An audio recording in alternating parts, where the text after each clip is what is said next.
Hello, welcome back to our channel.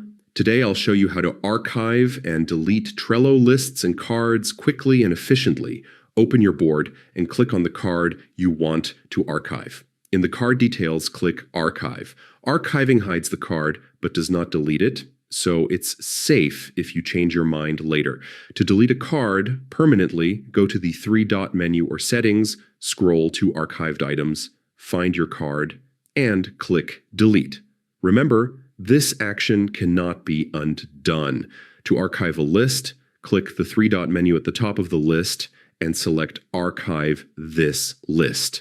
This will hide the entire list along with its cards. To permanently delete a list, go to the three-dot menu or Settings, scroll to Archived Items, switch to Lists View, find your archived list, and click Delete. Double-check before confirming, as deletion is permanent. And that's it. Archiving and deleting lists or cards keeps your Trello workspace organized and clutter-free. Thanks for watching, and don't forget to like, comment, and subscribe for more quick and easy Trello guides.